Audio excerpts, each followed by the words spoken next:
Good day, distinguished guests, global educators, ambassadors, and thought leaders. Welcome to a walkthrough education intellectual exchange. Our theme for today is language, identity, and power. Do schools silence or celebrate diversity? And this invites us to reflect deeply on how language shapes who we are, how we learn, and whose stories are heard in our classrooms. Language is not just a tool for communication. It is a vessel of culture, a mirror of identity, and a powerful instrument that can either include or exclude. Today, we are privileged to listen to 20 brilliant voices from across the world, educators, scholars, and advocates who will help us navigate these intersections of language, culture, and education. So welcome once again and let the intellectual exchange begin. And to start today's session, I'm going to be welcoming our first speaker for today, Ambassador Kamal Chandra Luhani, who is going to be speaking on cultural erasure and cultural empowerment, the politics of language in education system. The floor is yours, Ambassador Kamal. Thank you, ma'am. Thank you very much. Warm greetings and good evening. Namaste and namaskar from India and from my side. Respected Gloria, ma'am, our Nallam sir, Yala, ma'am, Uma, ma'am, Halima, ma'am, and Osama, sir, Neelam, ma'am, and Suraya, Banu, ma'am, all the esteemed speakers and panelists of this great platform, Walk Through Education. Well, my name is Kamal Chandra Lohani. I am from Nainital, Uttarakhand, India. This is my workplace, Nainital. And basically, I am from Sitarganj, Udham Singh Nagar, where Uma ma'am lives near Kicha. So thank you, Gloria ma'am, for giving me the opportunity to speak on the topic, culture, erasure or cultural empowerment, the politics of language in education system.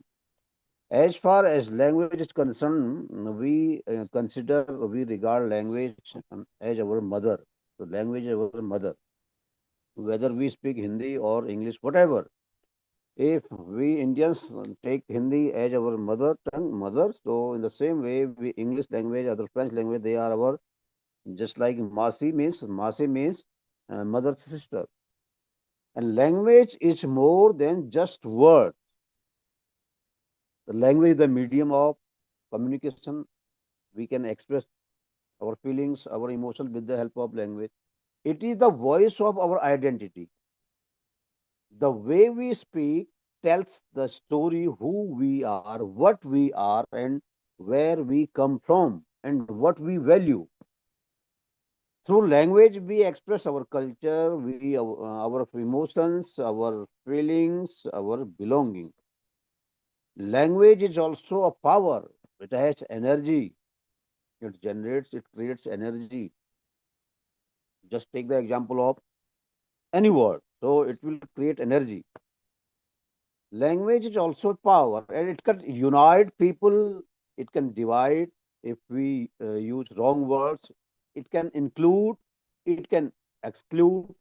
Those who control language often shape how others think and act. So we should use language not to silence others, but to empower, connect, and celebrate the rich identities that make our world strong and diverse. And schools are meant to be places of learning. In the schools, we learn. We learn so many things. We learn subject. We learn language. We learn etiquettes. We learn disciplines. It is. It all happens because of language. If there is no language in the school, so nothing can happen. But what we learn is not just from books. It is from each other with the help of language. When schools celebrate diversity, they open doors to understanding, respect, and creativity. Students see their culture, languages, and stories are valued. But when schools ignore or silence diversity, they teach that only some voices matter. And true education means making every student feel seen and heard. So schools should not silence difference. They should celebrate it because diversity is our greatest strength. And India uh, believes in unity in diversity. Language is not just a tool for communications to express our feelings, our emotion. It is the heartbeat of our culture. It carries our stories, our emotions, our feelings, our history, and our sense of belonging. But in many education systems, society, languages are celebrated while others are silenced. So when schools favor one standard language and dismiss others as inferior or irrelevant, they are not just choosing how to teach; they are choosing whose culture matters. So this is the politics of language in the education system or in the school, and it is about power, who gets to speak, who gets to be heard, and whose knowledge is valued. When children are told to abandon their mother tongue to succeed, they are being asked to trade identity for acceptance. That is culture erasure. Schools are the places of culture empowerment where every language is a bridge, not a barrier. When students learn in their own language, they learn with the pride and with confidence. So when multiple voices are welcomed in the classrooms and education becomes more inclusive, more creative and just. Empowering language means empowering people. So in conclusion, I would like to say, let us build an education system that don't silence diversity but amplify it, where every word in every tongue has the power to be heard. Thank you very much, ma'am. Thank you, Golia, ma'am. Thank you, everybody, for listening to me. Thanks a lot. Thank you very Thank much. you. Thank you very much, Ambassador Kamal. Your insights challenge us to rethink whose culture is reflected in our classrooms. Indeed, language can either preserve or silence heritage. Thank you very much for that amazing presentation. We appreciate you. And Thank you, ma'am. Thank you. our next speaker is Ambassador Nalam Murthy, who is going to explore the invisible lessons embedded in language hierarchy. The floor is yours, Ambassador Nalam Achyuta Ramachandra Second Murthy. chance to me, giving the second chance to me. Good evening, Vinandal. Today I will speak about the hidden curriculum of language. No weapon is as strong as language. It is most powerful weapon in the world. So our language changes anyone. It is about how language shapes power and privilege in society. It teaches us who gets heard and who gets silenced. Language is more than just word. It is a tool that shows identity, culture, and belongings. The way of speaking can influence how others see us. It is my experience. First, some days I could not understand the language uh, punctuality of Oliver Bunny. After so many times hearing her voice, I could understand present. I clearly understand her voice. It may speak and influence how others see us. Sometimes it even decides, however, our voice matter or not. In schools, we learn formal languages, but we also learn unspoken rules about how to speak. This is called the hidden curriculum or hidden language.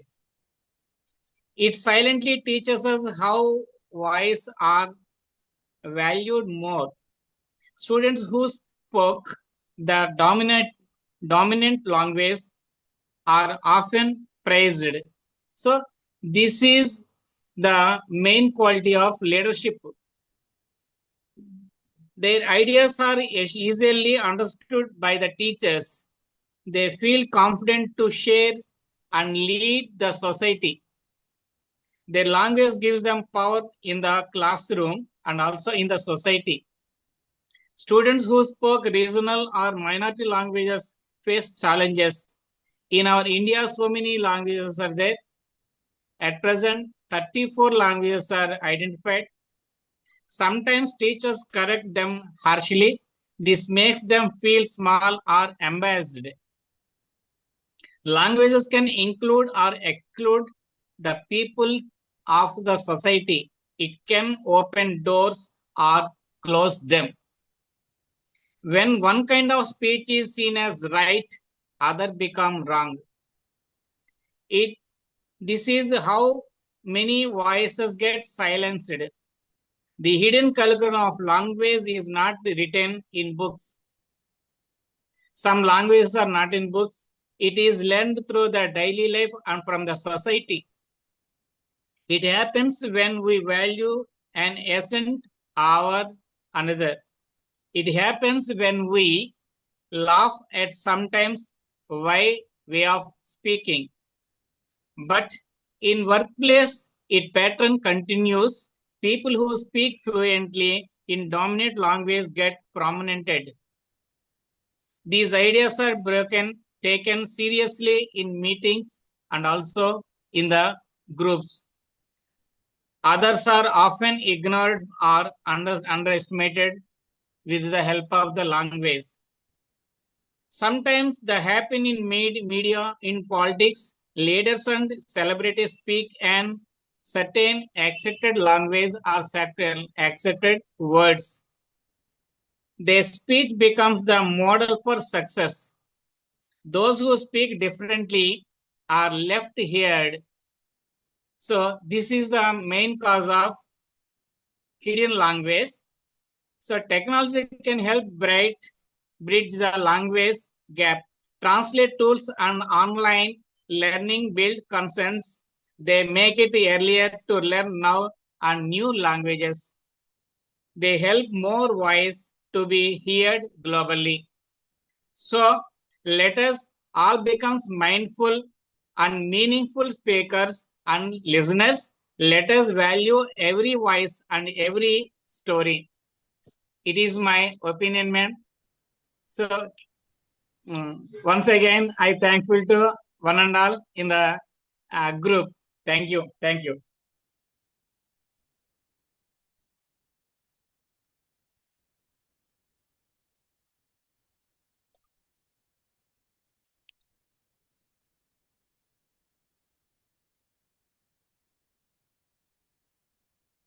Gloria ma'am, please unmute yourself. Respected Gloria ma'am.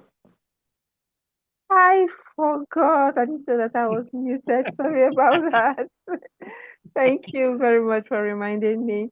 And thank you, Ambassador Rambabu, for that amazing presentation. You've highlighted how the hidden curriculum often decides whose voice dominates.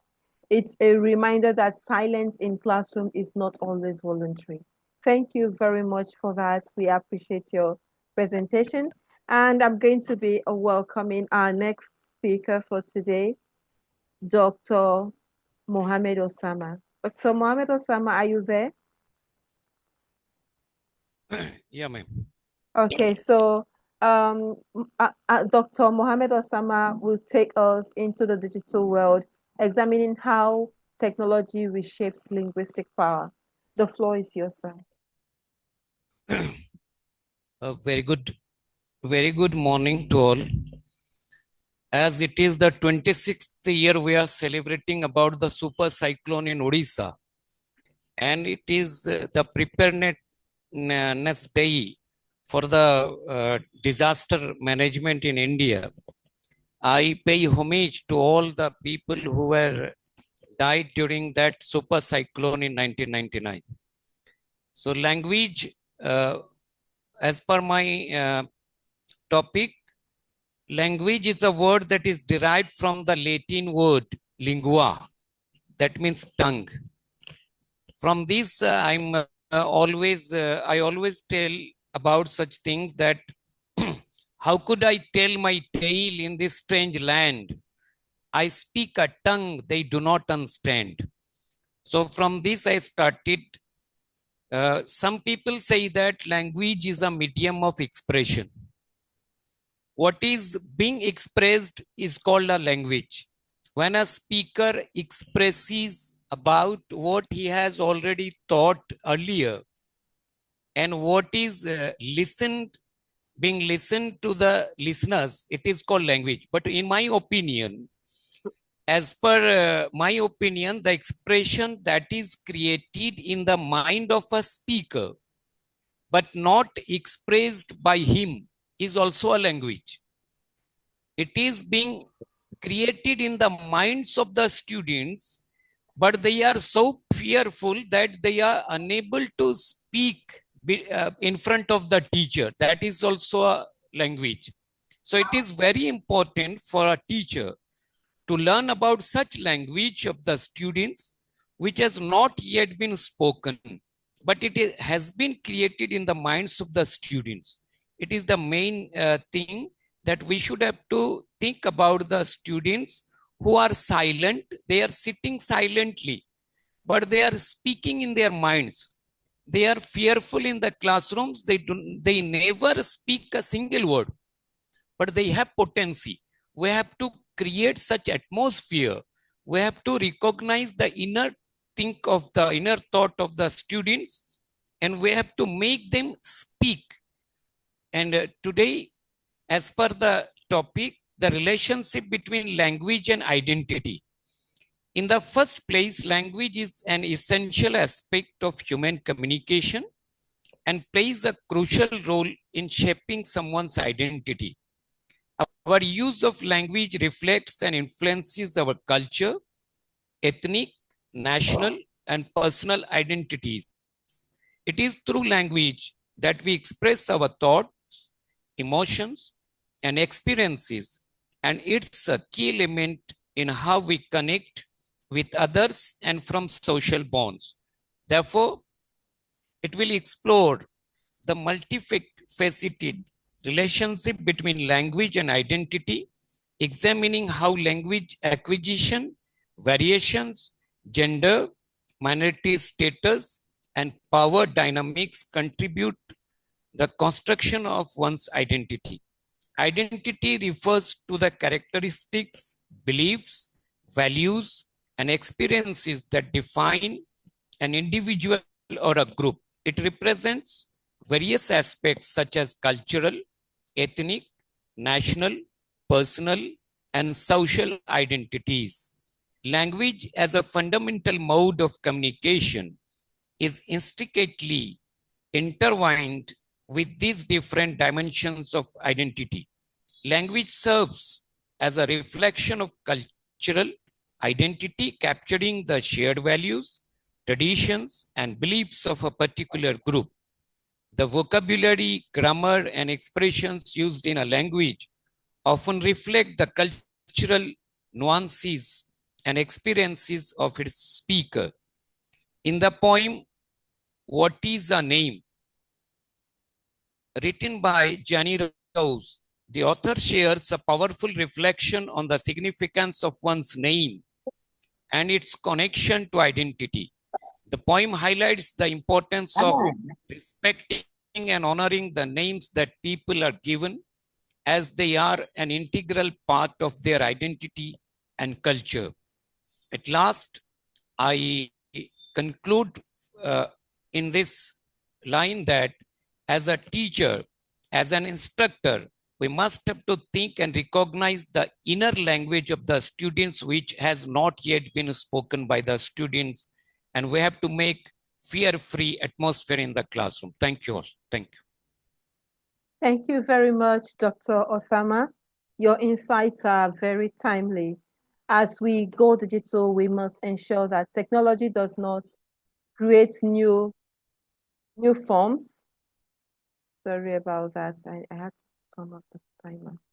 So technology does not create new forms of linguistic exclusion. So thank you very much for that amazing presentation.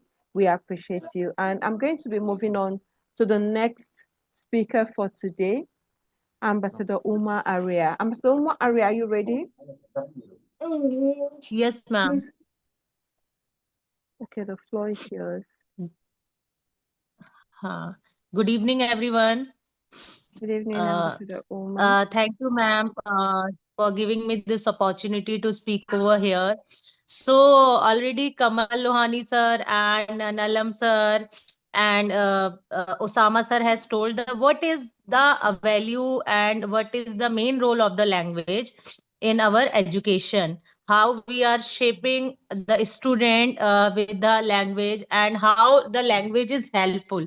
If the language will be not here, we can't um tell about ourselves. Like this is the identity of a person. The language is the identity of a person. Also, the role of language in a school.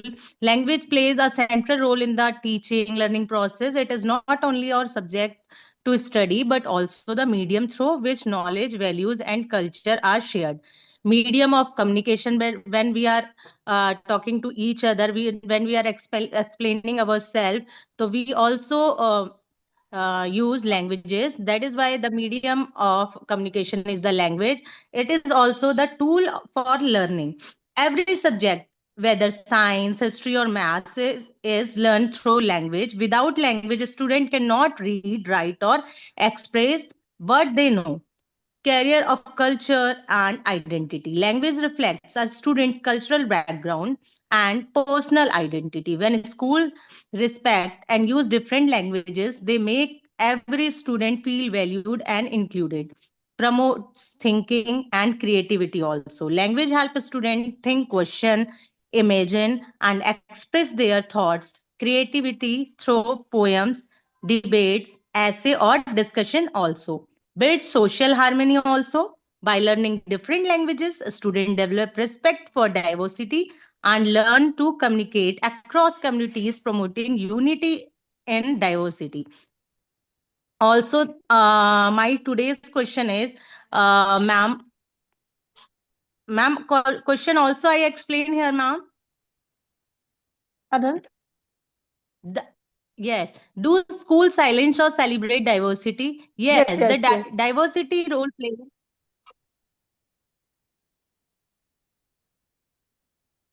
Go ahead. Ma'am, I'm audible to you? Yes, yes, you are. You are. Yes, ma'am.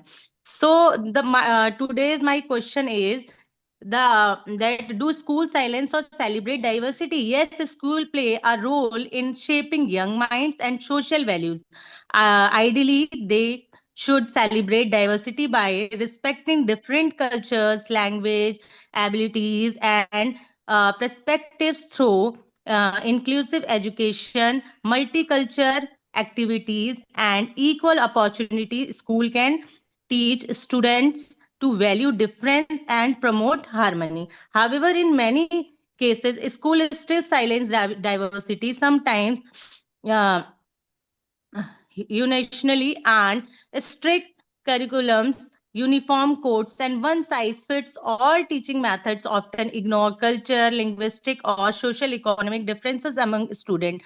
Uh, Therefore, the answer depends on the school approach. A school that encourage dialogues, culture, events, and inclusive content celebrate diversity. A school that suppress individually and enforce informity silence it.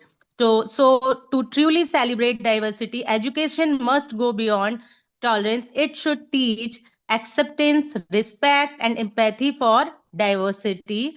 Uh, this is because we are following the language, we are respecting the diversity. Thank you, ma'am.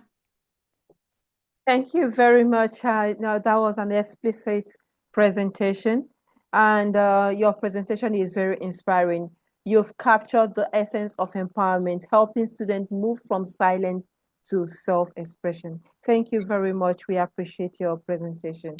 And moving on, I'm going to be calling on our next speaker for today, Ambassador Neelam Saxena, who is going to be presenting on When Silence Speaks, Language Barriers and the Invisible Inclusion of Students. The floor is yours, Ambassador Neelam. Greetings and namaste from India to each and everyone. Thank you very much, ma'am, to giving me such a nice opportunity to speak here. Already our ambassadors, Kamaloni sir, Nalam sir, as well as Muhammad Asama sir, Uma Arya ma'am, they have told about the language very much and in very nice manner. I appreciate them. And my topic is language barriers create an invisible exclusion for students by hindering their language barriers. Language barriers it create the exclusion in the student. So language barriers, according to me, create an invisible exclusion for students by hindering their academic achievement, social integration, as well as of belonging due to a mismatch between their mother tongue and language of instruction. It creates a difference between mother tongue and the language of the instruction. It happens many times with me also, because sometimes when we are telling the students in the language English, okay, but the students their mother tongue is Hindi, suppose, and in India already Nallam sir has told 34 languages are running. So there are different languages in UP. They are utilizing Deshi Hindi language. Okay, so it is very difficult to make them understand. Suppose I am speaking in English, they are not capturing it. So sometimes I have to use Hindi language also in between. Okay, and sometimes I have to hear their own language, as I have told, Desi Hindi, which they are utilizing at their home. So there is a very much a difference between both languages. So first of all, I will talk about how language barriers lead to individual exclusion. So it can manifest as a lower test score. If a student is unable to understand our language, in which we are instructing them, they will not understand, so their score will be lower. And higher risk of dropping out from the school. In that case, when their score is low, the parents will take out their student very easily from the school. As well as presenting students from reaching it prevents students to reach their high potential and leading long-term negativity also. When a student is not understanding, what he or she will do. Sometimes it happens with me. Also, when I listen carefully, suppose that any other state's language, that time what I do, there is no idea, I'm not understanding. So good thing is being be silent that time. So it creates a silence. Okay, and lower performance, as I have already told, and by which happens a difficulty in adapting also, and they take different views inside them. When they are not understanding your language, they can understand it, take it in different way. Okay, sometimes it happens also, we are not in good mood and we talk to anyone, the next person is taking it in different way. It also happens, the way of expression also, as well as negative perceptions. It can be by the language barrier, it may be. So many strategies are there on which we can work. First of all, speak and translate also some sentences in their mother tongue also. As I have already told, I am speaking in English, but sometimes I have to repeat the same sentences in Hindi also. Because of that, our language suffers. Because of that, our fluency also suffers. By which way, sometimes here also, by speaking them, I want to speak in Hindi. It happens because I have to go to the level of the student, as well as speak slowly and clearly. Avoid the use of idioms, as well as frequently check for understanding. They are understanding or not. Repetition should be there. Ask the question again and again. as well as avoid idioms and the difficult word in starting. For that, teacher should be trained. If teacher is trained, teacher is understanding where they are lacking, which word they are unable to understand. We can change very our words, our vocabulary also, and provide information via multiple languages also. In that case, we can use the technology, because in different channels we can send our material, our topics in different channel, as well as in different, by the using different apps, we can convert our topic in different languages also.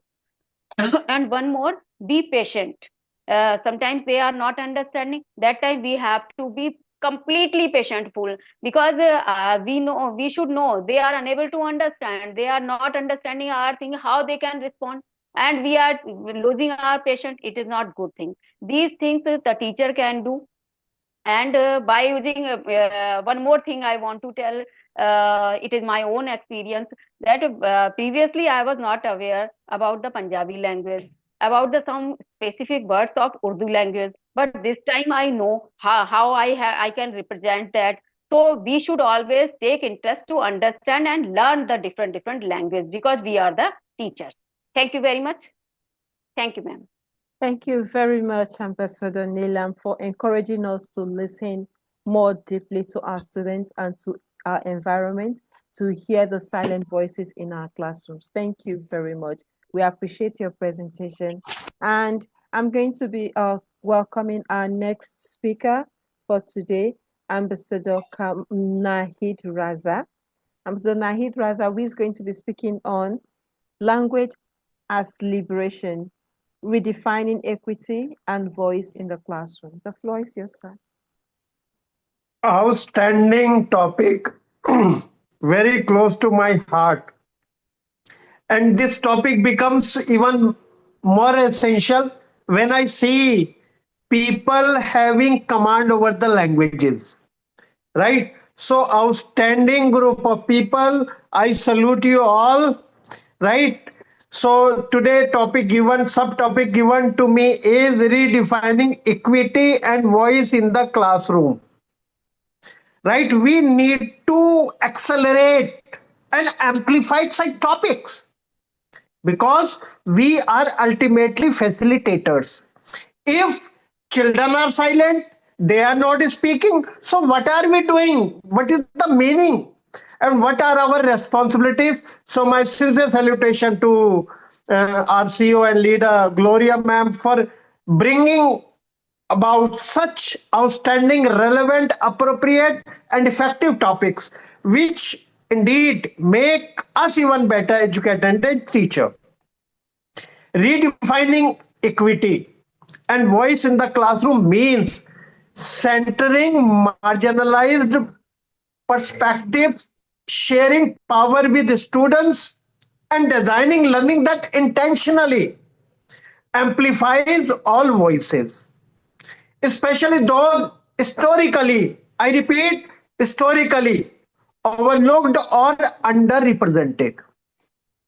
Modern approaches emphasize students' agency, partnership, and culturally responsive strategies that move beyond traditional equality to real inclusion and empowerment. Core principles. Equity now prioritizes active recognizing which voices are missing in classroom discussions and purposefully making space for them, rather than striving for equal airtime alone. Student voice is fundamental to transforming education for equity. When students participate in decisions about their own learning, a school shift from top down to partnership driven environments that better address inequalities. Inclusion policy in equitable resource allocation, especially for marginalized and disadvantaged groups, remain vital to leveling the playing field. Innovative practices, strategies like empathy interviews, student adult advisory boards, co-design projects, And learning walks give student meaningful influence over curricula, school culture, and indeed policy. Culturally responsive learning integrates students' backgrounds, interest, and life experiences into lesson design and classroom activities. Dynamic teaching, flexible layouts, movement, and inclusive language helps disrupt the traditional power balances and ensures participation is not dominated by a few voices. Implementation strategies foster youth adult partnerships that use shared power for curriculum co-design, feedback and school improvement efforts, encourage collaborative decision making with ongoing feedback loops and advisory systems, student councils, family forums, and surveys included. Use diverse approaches for sharing voices, group boards, multimedia assignments, peer led community events, and mixed delivery modes, live, recorded, offline to meet students' need, impact on learning and engagement. When students believe their own voice matters, motivation and academic efficacy increase with deeper engagement and development of critical skills like creativity and communication.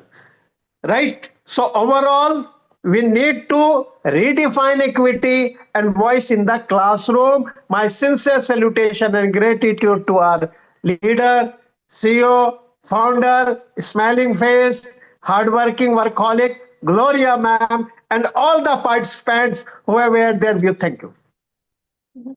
Thank you very much. Thank you very much, Ambassador Nahid, for that powerful insight. You have beautifully shown that language, when used inclusively, becomes a tool of liberation and dignity. Thank you very much for that. We appreciate your presentation. And moving on, I'm going to be welcoming our next speaker for today, Professor Dr. Suraya Bano, and she's going to be speaking on identity in translation when educational success demands linguistic compromise. The floor is yours, ma'am. Thank you, ma'am. This is Professor Dr. Suraya Bano from India. Am I audible? My voice is not clear due to throat infection. It's Sorry. okay. Your voice is okay. We can hear you. As Angela Carter said, language is power, life, and the instrument of culture, the instrument of domination and liberation. The statement identity in translation, when educational success demands linguistic compromise, refers to the complex and often challenging trade offs that multilingual students must make between their native language and the dominant language of instruction. In this way, for academic achievement, these students may feel pressure to assimilate linguistically, a process that can risk diminishing or marginalizing their cultural and linguistic identity. In the words of Cesar Chavez, a language is an exact reflection of the character and growth of its speaker. And how linguistic compromise affect identity. The negotiation between languages can produce significant psychological and social effects for students. Marginalization of native language when school prioritize the dominant language and devolve students' home language, it can create a sense of linguistic inferiority. This devaluation can cause students to feel ashamed for their mother tongue, leading a disconnect from their family and cultural heritage. Identity conflict. The push to adopt a new linguistic identity for academic success can lead to a conflict between the students' heritage identity and their emerging academic identity. They may feel torn between two different words, which can negatively affect their self esteem and sense of belonging. Sense of self worth.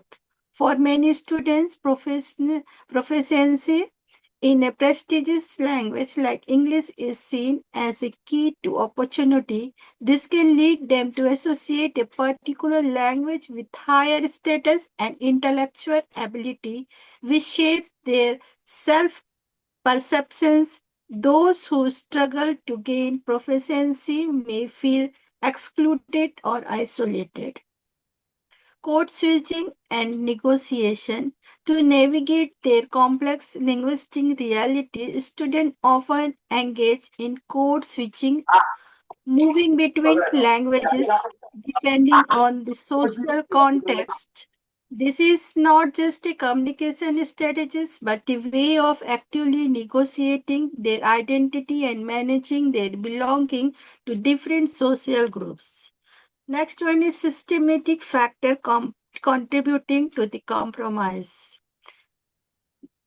Dominance of colonial languages, linguistic discrimination, and uneven language policies. These are the systematic factors contributing to the compromising.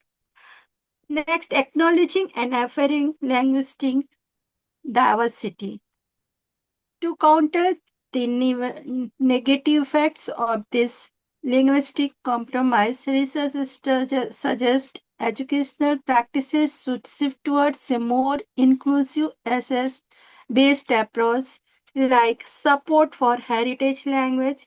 Maintaining and understanding a student's first language is a crucial base for long-term academic success. Inclusive pedagogy. Educational studies like trans languages, which is allow students to use their full linguistic repertoire, can validate students' identities and improve their engagement. Positive teacher attitude.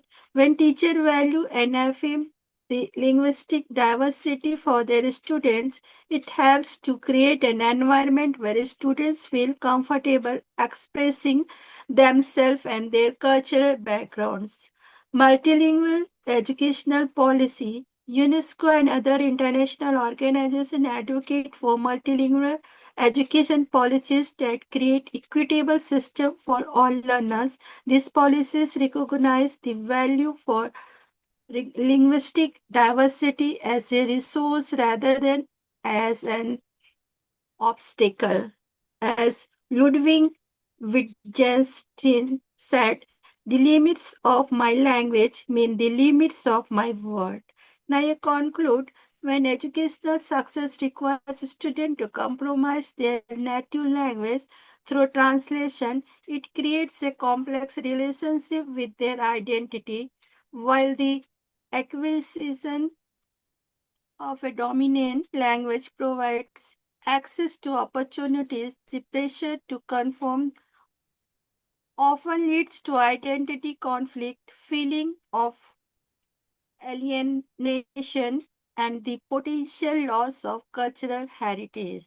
As Nelson Mandela said, if you talk to a man in a language he understands, that goes to his head. If you talk to him in his language, that goes to his heart. Thank you. Thank you, Thank ma'am, you. for giving me opportunities. Thank you very much, Professor Suraya Banu. Your words echo deeply. True success should never require the loss of one's linguistic or cultural identity. Thank you very much. We appreciate your presentation. And I'm going to be moving on to our next speaker for today, Professor Mohamed Elzek, who is going to be speaking on language of power, language of peace, building bridges through multilingual education.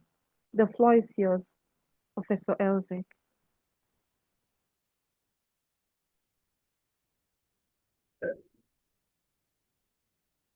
Good afternoon, everyone. Hi, good Uh, afternoon. glad to join you and thank you for the opportunity. Special thanks also go to all the participants from over the world for sharing their insights, their perspectives, and their knowledge. Glad to be with you here. This is Mohammed Azert, a high school teacher of English in Morocco and a PhD student at the Faculty of Education in Rabat, Morocco. Today, I'm going to talk about language of power, language of peace, building bridges or bridging the gap through multilingual education. Language of power and language of peace. We observe here that we have two constructs that seem to evoke a relation of contrast in terms of power relations. This may refer to the dominant languages, because when we have multiple languages within a driven society, this naturally will lead to certain conflict represented by a language that's dominant and the other one that's dominated. Often official or global ones like English, French, or Arabic. These grant access to social, economic, and educational opportunities more than the other varieties that are dominated. In contrast, the language of peace represents the role of language in promoting inclusion, identity, mutual understanding, and cultural respect. And this is what we are trying to do in the field of education. This is often linked to mother tongues or local languages. Within this context, multilingual education becomes the bridge between the power and peace, global access, local identity, and social inequality with intercultural understanding. It seems here that multilingual education acts like a solution to avoid this contrast or this power relations between languages. From the perspective of education, these are treated, or languages are treated on an equal basis. Even when teaching a foreign language, we have to consider the language, the local language or the mother tongue and its associated culture through a balanced approach.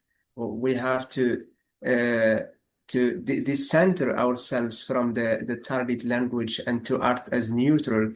We're trying to understand the target language culture with also a sense of appreciation towards our local culture, because it is part of our identity. It's part of our existing as people within a specific society.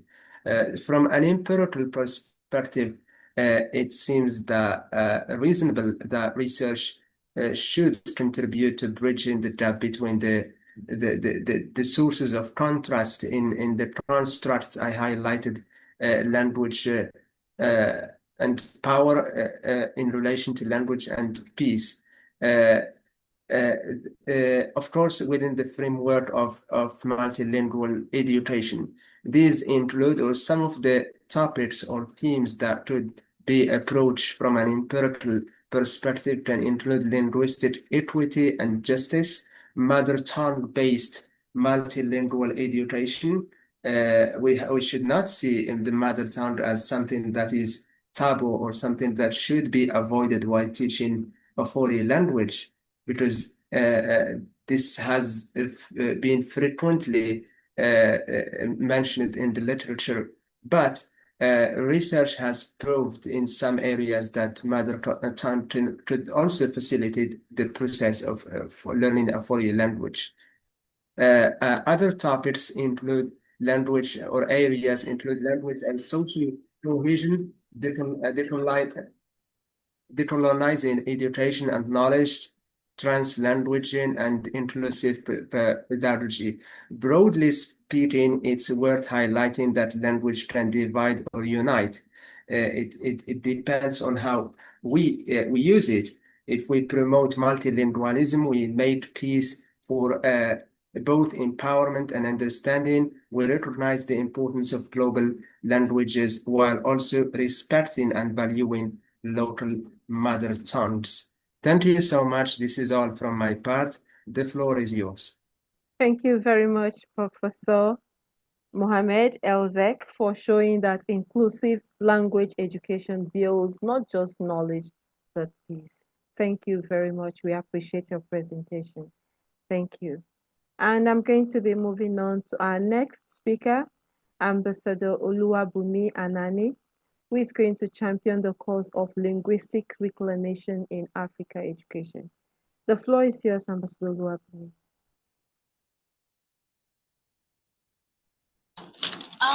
A hearty evening once again to all educators around the world. I've been following the conversation and it's been enriching. And we want to say a very big thank you to our CEO for giving us this opportunity to celebrate our identity as educators through knowledge sharing. Thank you, ma'am. So tonight I have the single opportunity to converse on the topic or the subtopic, mother tongue or marginalization, reclaiming African languages in the classroom. So I would first like to begin, I will begin by defining what mother tongue is. Now we all know that mother tongue is a language which a person has grown up speaking from early childhood.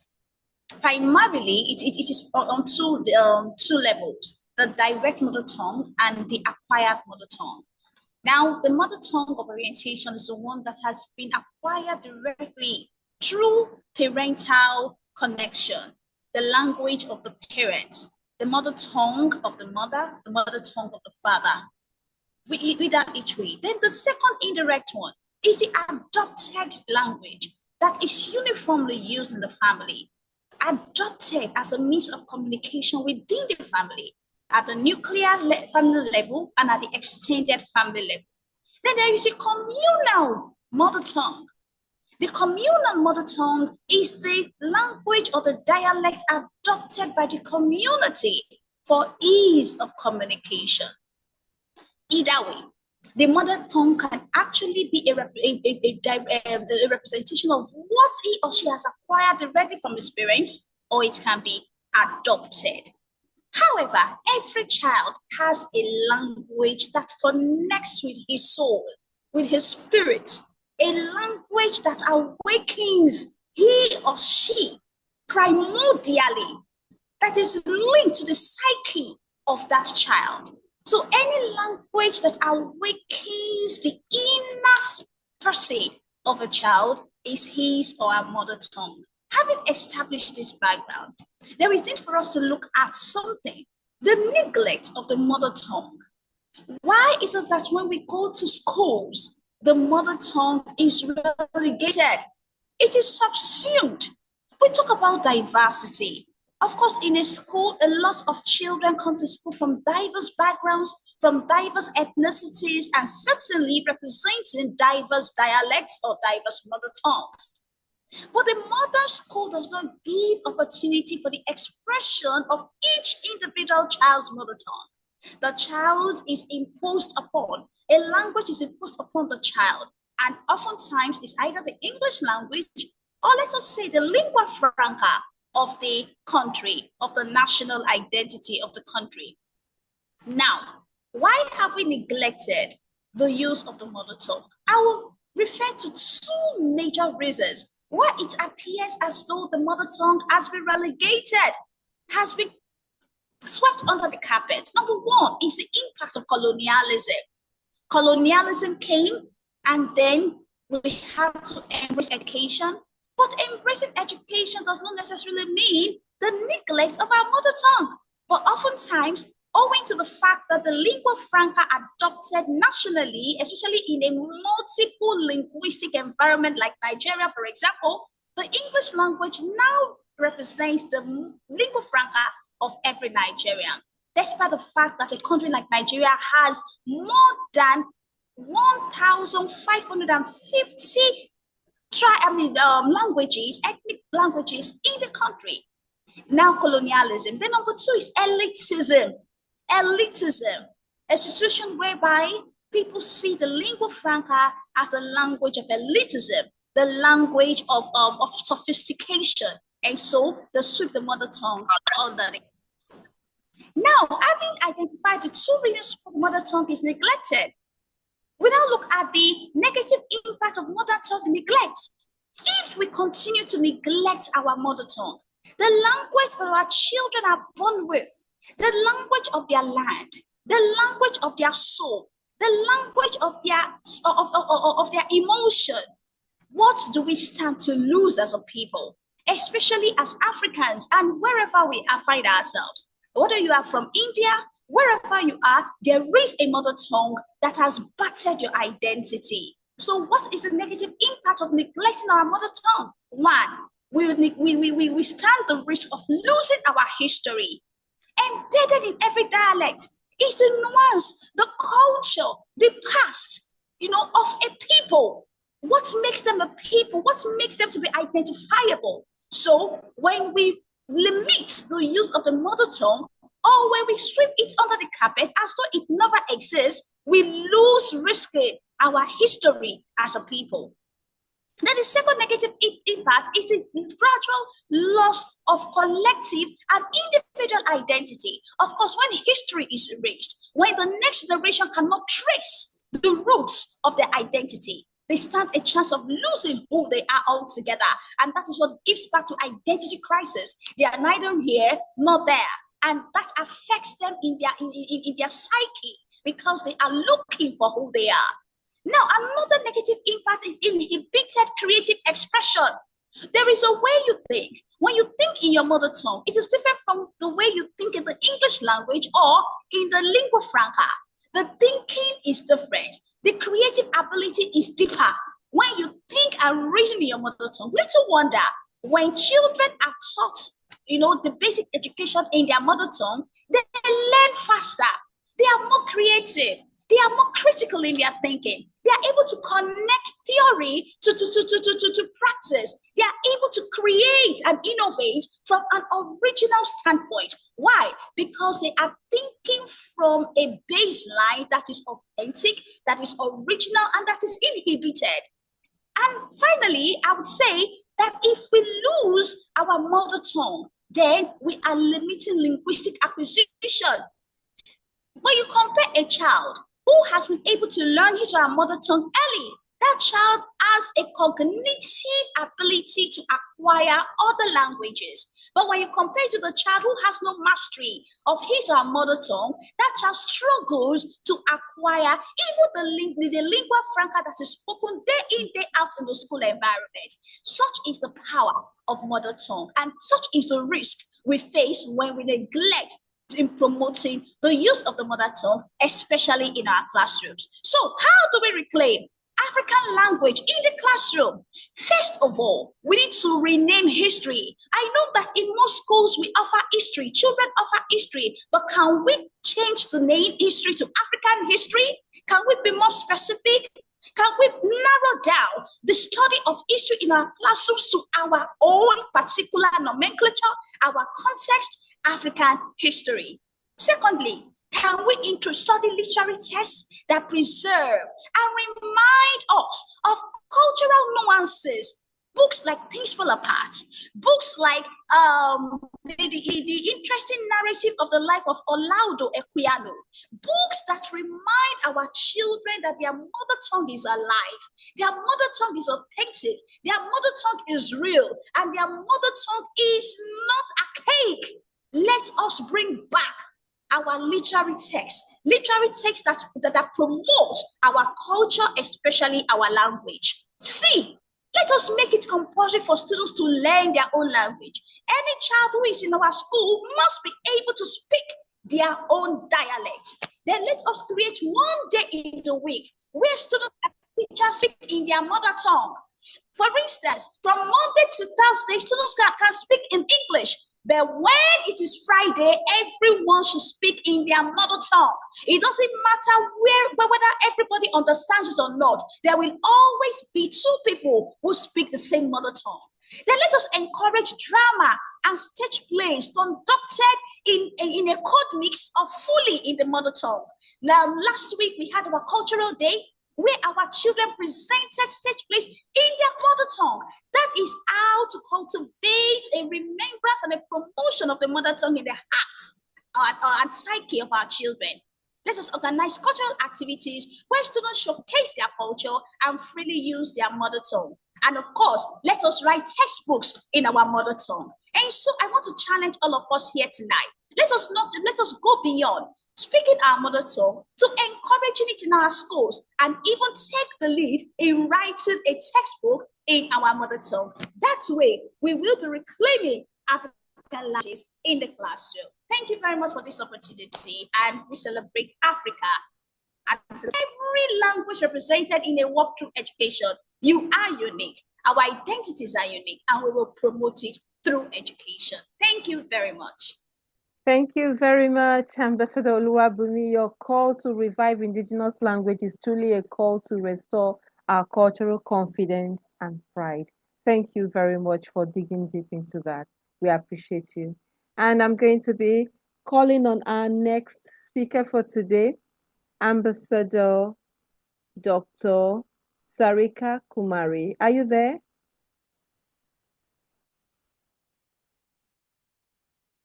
So Sarika Kumari.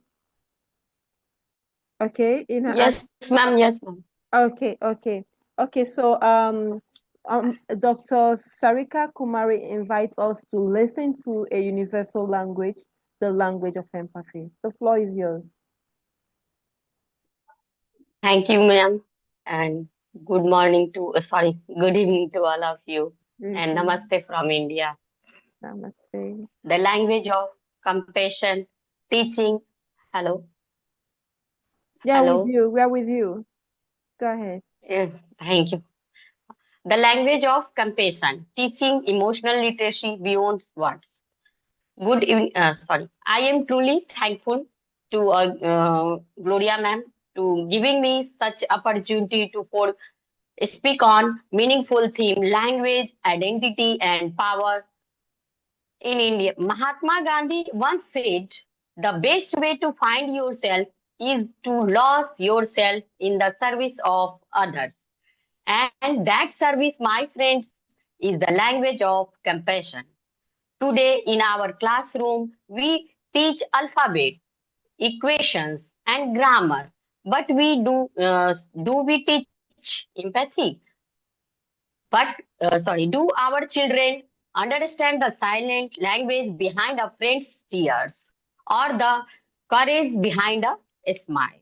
Emotionally literacy is not good about speaking, it's about feeling, understanding, and respecting emotions. When a teacher softly says, "It's okay, I understand," she is not just speaking, she is learning, she is healing. That is the true language of compassion, a language beyond words, a language that connects hearts. As a teacher myself, I feel deeply connected with my student. In my classroom, I try to focus not only on academic learning, but also on their emotional growth. I tell them stories of real people who taught the world lesson on courage, kindness, and humanity. Sometimes I become a child with them to understand their fears, their mistakes, their dreams, and sometimes I just listen to their small stories, their struggle at home, their silence. Because when we listen with love, children begin to see the classroom as their second home. There is where emotionally literacy truly begins. And on the another point, even the India government of India is moving in this direction. The National Education Policy 2020 places empathy, compassion, and well-being. At the heart of learning through the Mano Darpan initiative, student, teacher, and parents receive support for mental health and emotional balance. The school health and wellness program promotes self-control, positivity, and emotional awareness. And Ek Bharat, Shresth Bharat celebrate linguistic and cultural diversity, teaching respect for every voice and identity.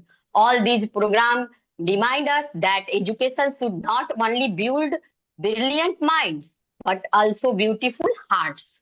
In a world that speaks 1,000 languages, there is one language that unites us, the language of compassion. And because long after lessons forgotten, students remember how we made them feel. So let us teach beyond words, let us teach hearts to speak through kindness, respect, and empathy. That is the true language of education. That is the power of compassion. Thank you, Gloria ma'am, and thank you everyone to hear my speech. Thank you. Thank you very much for that heartwarming speech and presentation. You have shown that compassion often speaks louder than any spoken language. Thank you very much. We appreciate you. Thank you. And I'm going to be welcoming our next speaker, Dr. Binita Prakash.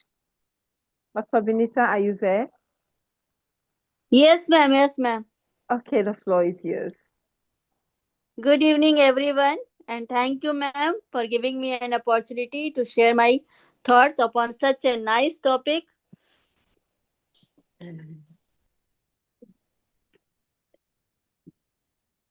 My topic is 1 minute, ma'am. The silent power of words. How language shapes self perception and inclusion. Words, they are small, simple sounds, yet they carry the power to build words, shape identities, and heal hearts. Am I audible? Yes, we can hear you. You're audible. As educators, we work with many tools, books, technology, and methods. But the most powerful tool we hold is our language. Every day, our words create invisible ripples in the minds of our students. A single phrase, I believe in you, can ignite a spark of confidence that lasts a lifetime. And a careless remark, you will never get this right, can plant seeds of self doubt that take years to unlearn.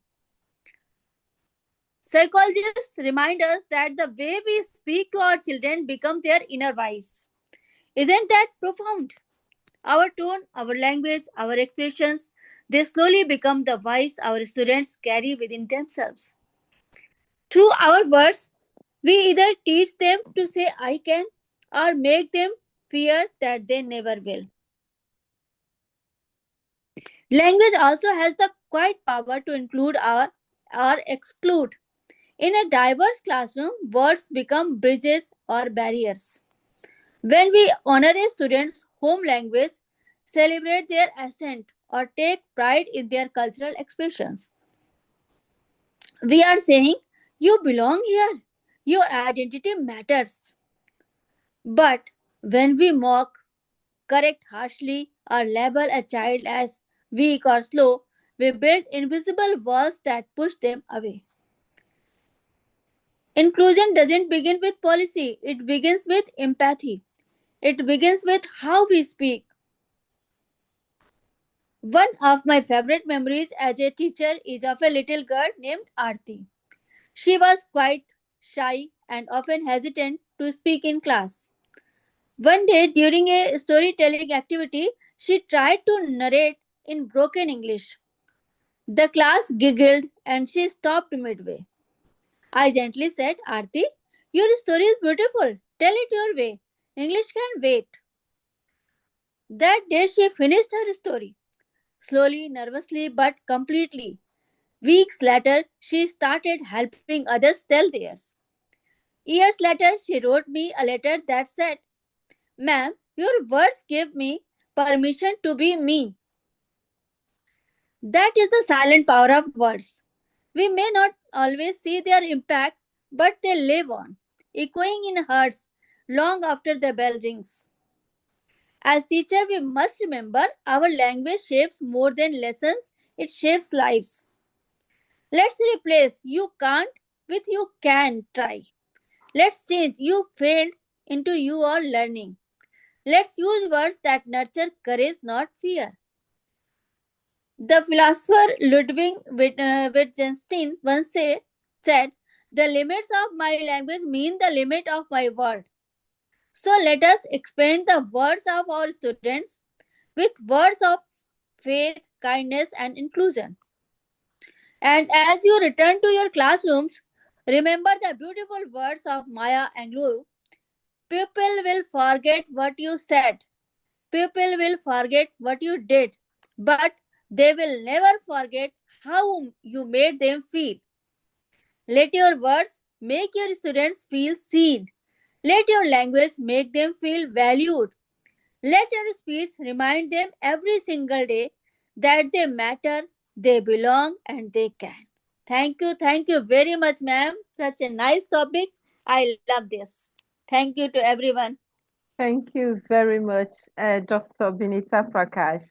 Dr. Binita just explored the subtle emotional power language holds in shaping self-image. And your presentation, Dr. Binita, reminds us that words can either build bridges of inclusion or walls of isolation. Thank you very much for digging deep into this topic and for presenting amazing presentation for us. Thank you. And I'm going to be Thank you so much, ma'am. You're welcome. And I'm going to be calling on our next speaker for today, Ambassador Lagmani Kumari. Ambassador Lagmani, are you there? Yes. Okay. Yes, ma'am. Good evening, everyone.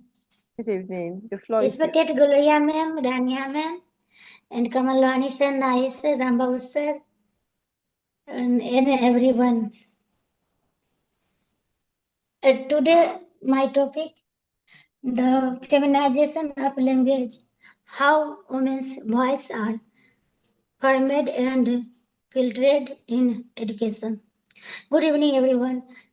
Language is not just tools of communication, it is a mirror of power, communications.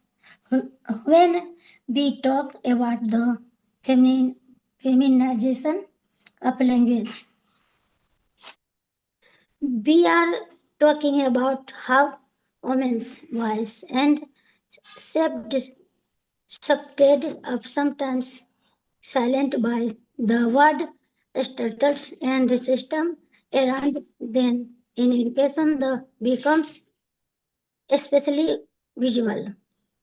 Often the language is in the textbooks, classroom, and even staff's managing reflects suitable gender bias, facing ordinates our leadership in girls or using example that male experience and education we must recognize how these inclusive patterns affect confidence and participation. True equality in education begins when every student, especially girls, feels that her language, her thoughts, and her voice are valued equally. Left use our words not filters women's voice, but to amplify them. Thank you, everyone. Thank you very Thank you, much. ma'am. Thank you, Ambassador Lagmani Kumari. You have explored how language itself can be gendered, and you have gently revealed how language can reinforce or resist patriarchy. A timely reminder that words must empower, not suppress. Thank you very much, Ambassador Lagmani. We appreciate your presentation. And moving on, I'm going to be calling on our next speaker for today, Ambassador Gayatri Mishra. Ambassador Gayatri, are you there? Okay. Yes, ma'am. The floor is yours. Ambassador Gayatri is going to be speaking Thank you. on language and belonging. Can school nurture identity without division? The floor is yours. Good evening, respected Gloria ma'am, Rania ma'am, Nahid sir, Kamal Lohani sir, Sarika ma'am, Lagbani ma'am, and all of you, all teachers. My today theme is language and language, identify and power. Language is more than just a tool for communication. It carries culture, values, and social meaning. It shapes how people think, express themselves and connect with others.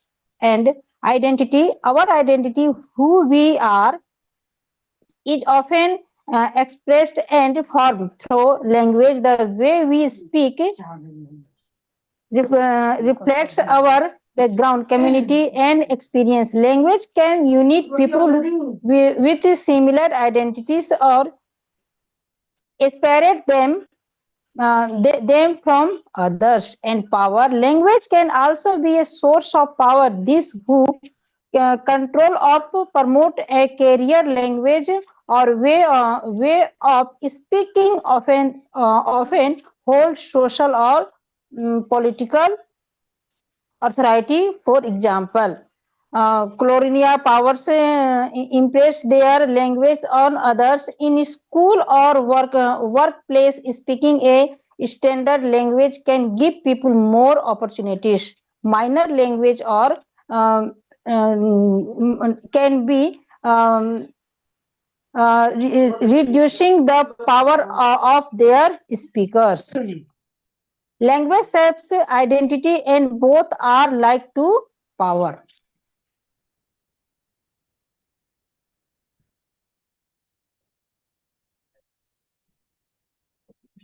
And today my topic is language blowing, how schools can nature and identity without division. Language is not just a means of communication, it is virtual part of our identity and culture. Every child's mother tongue is deeply connected to their feelings, experience, and way of thinking. When schools respect and value the language and cultures of all students, they help build a sense of belonging and self-confidence. Schools should promote equal respect for all language and celebrate uh, linguistic diversity, using local language in learning, encouraging multilingual activities, and organizing cultural events strengthen mutual respect and unity among students. Language should never become a source of division. Instead, it should be a bridge that connects people. When schools honor every language, they truly presentation the spirit of unity in diversity. Thus, through language, schools can protect children identities while building a harmonious and inclusive community. Language is a most important for all students and schools. Thank you so much, ma'am, for giving me this wonderful opportunity and share my views for international level. Thank you so much. Thank you very much, Ambassador Gayatri. You've just spoken on unity in diversity within school spaces. And you've reminded us that inclusion or inclusive education is about balance, celebrating uniqueness while fostering shared humanity. Thank you very much for your amazing presentation. We appreciate it. And I'm going to be moving on to our next speaker, Dr. Rania. Dr. Rania, are you there?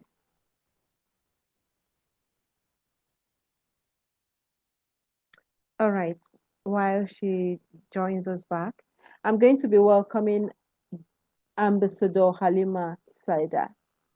Ambassador Halima, the floor is yours. Hello, good evening, everyone. Good evening, Ambassador Halima. Thank you so much for giving me the opportunity to talk about language. I'm sorry about that. Can you hear me? Hello, can you hear me? I can hear you. Yes, I don't yes. know about others. Yes, we can hear you. Okay. Actually, I'm going to start by giving a short experience I have with language because I am an English language teacher. Back then, when I used to teach girls, SS1 to SS3, there's this lack of confidence when it comes to expressing themselves. So what I do is, whenever I ask a question in class, I always encourage them to start answering me in their own mother tongue so that I have an idea about what they want to say. Then I'll ask them to try as much as possible to translate it into English so that they express themselves better.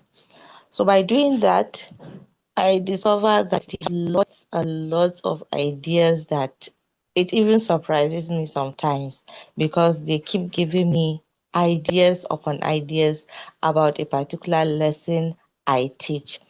Now, based on this, I believe that giving girls as well as boys too the voice to express themselves in their own language gives them better way to express themselves.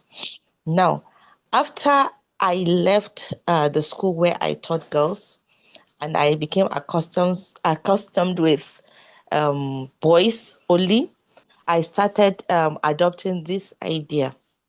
I actually asked them to answer a particular question in their own language, whether it is Fulani, whether it is Hausa, which is mainly Hausa anyway, but I give them that opportunity.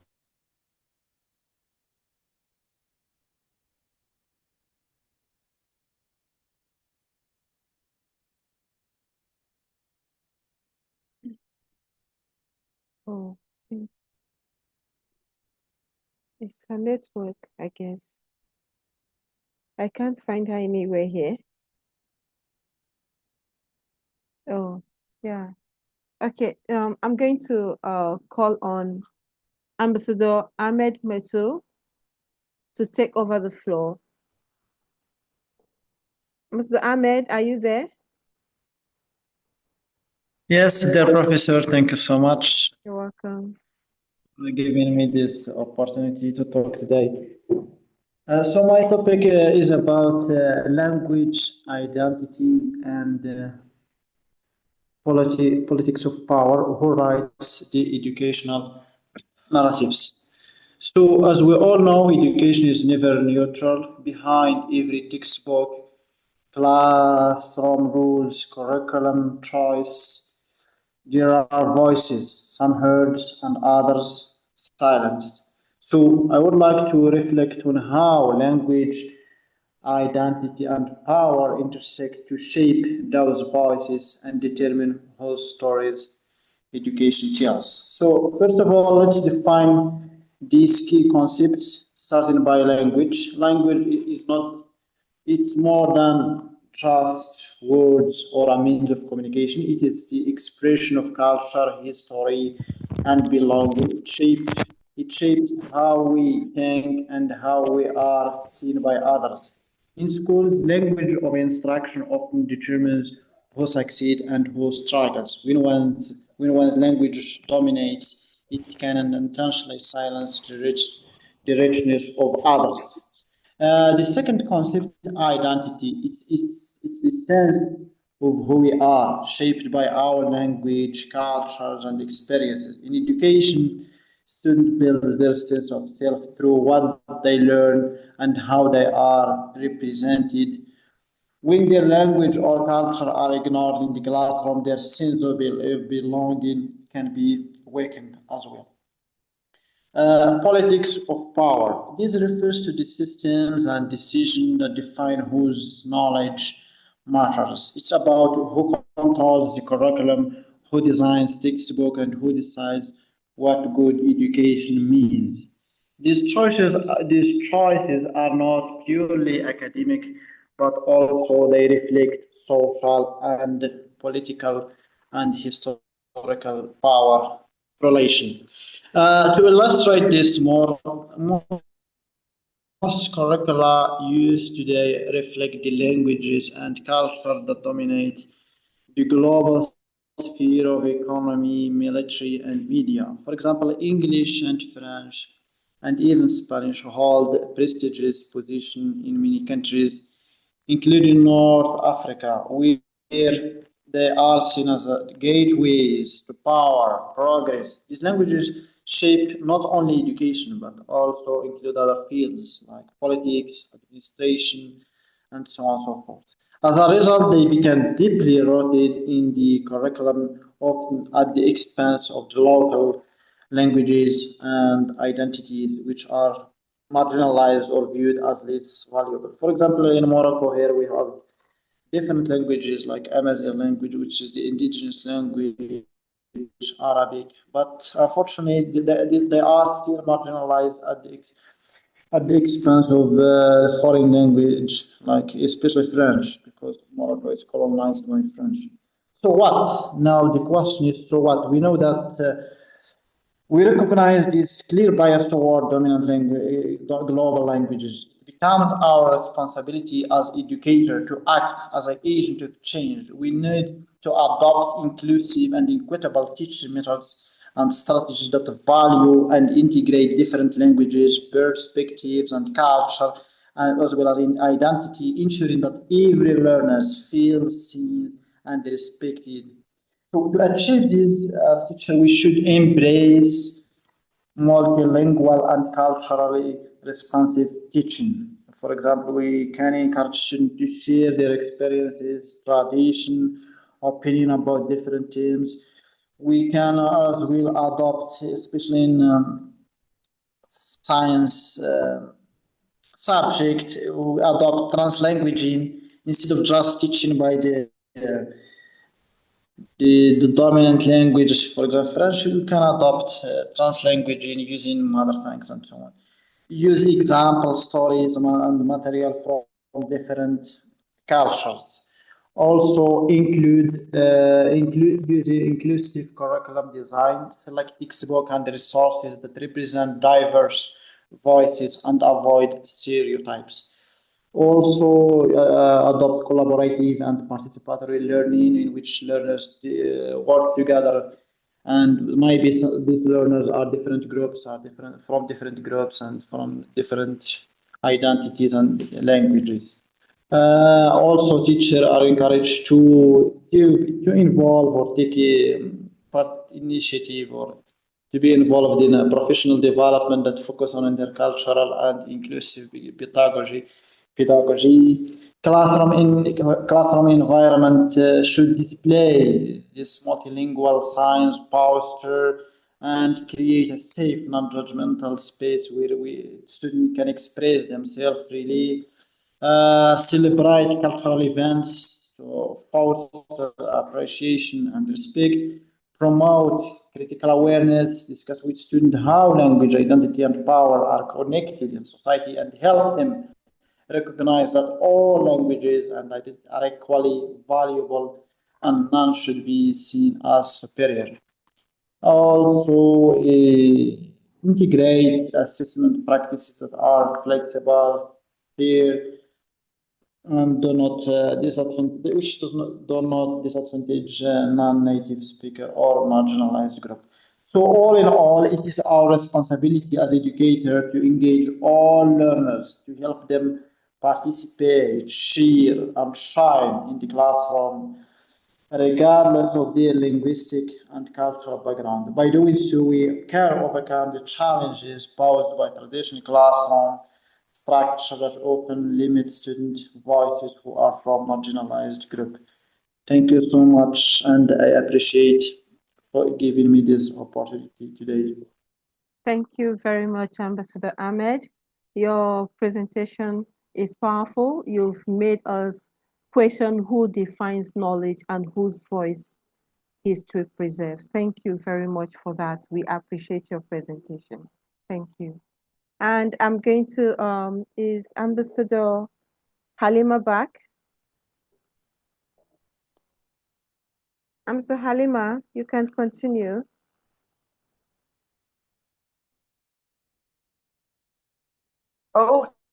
Okay, so actually, I wanted to buttress the point that Ms. Anani has made about us taking up the challenge to write in our mother tongue, which is a very, very excellent idea. And I just posted my own presentation in the chat box so that whenever I go off, you can just see what I have been doing. So in northern Nigeria, for example, many girls grow up speaking Hausa at home, and when they go to school, they are suddenly expected to learn, think, and express themselves in English, a language that they may not feel like their own. This can create a silent barrier, and the girls may understand the lesson, but they hesitate to speak, just like I have said earlier. They may have questions, but they fear or being laughed at. That's why in my teaching, I consciously use both Hausa and English. People laugh all the time, actually, but I get the best of results, and I don't care. Um, I explain new concepts in English, but I connect them to real life using Hausa examples, expressions, stories, anecdotes, and so on.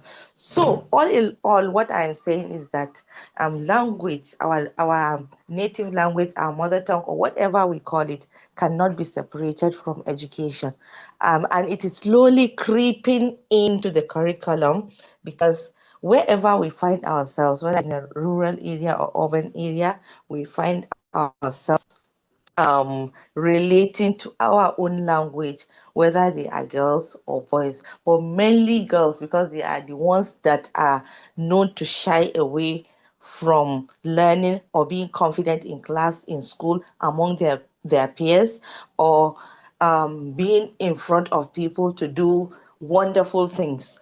So we should try as much as possible to encourage these girls to speak whatever language it is. It doesn't matter. Speaking makes them confident. Speaking makes them inclusive. And speaking makes them, they create things that surprises them themselves. So thank you very much for this opportunity, Dr. Gloria, Dr. Rania, everyone around the world. I thank you so much for listening to me. Thank you so much. Thank you. Thank you very much, Ambassador Halima, for showing how language and gender intersect. Empowering girls begins with giving them a language that validates their voices. Thank you very much for that. We appreciate your presentation. And I'm going to be moving back to Dr. Rania. Dr. Rania, the floor is yours.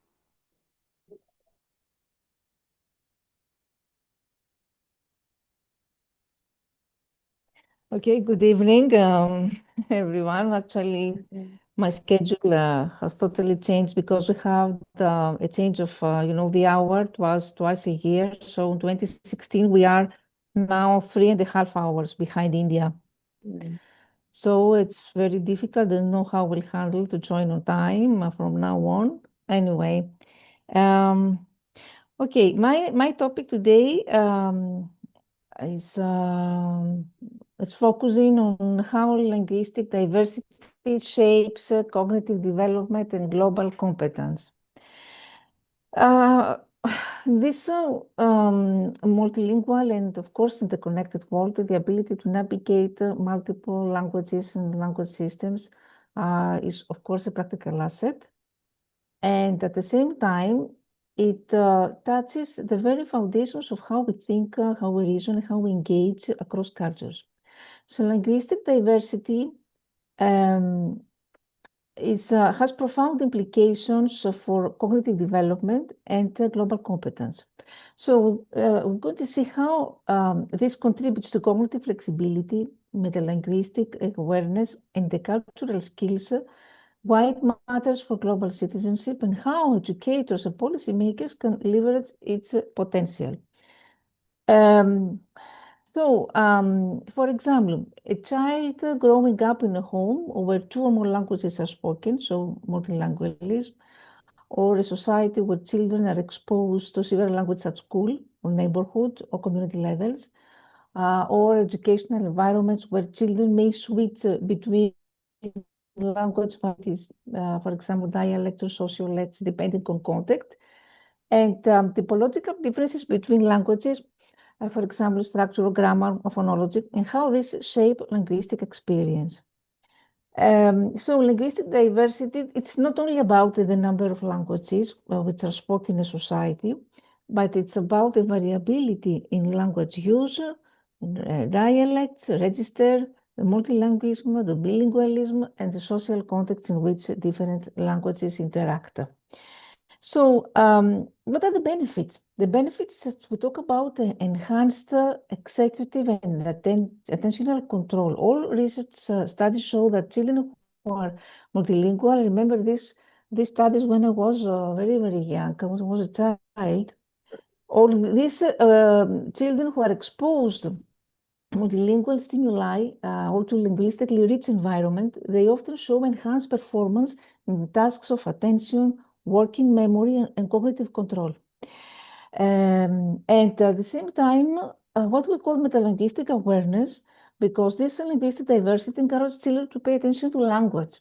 I mean, how they pay attention how languages differ, how they can switch between the codes, language one, language foreign language, and how meaning is negotiated and represented.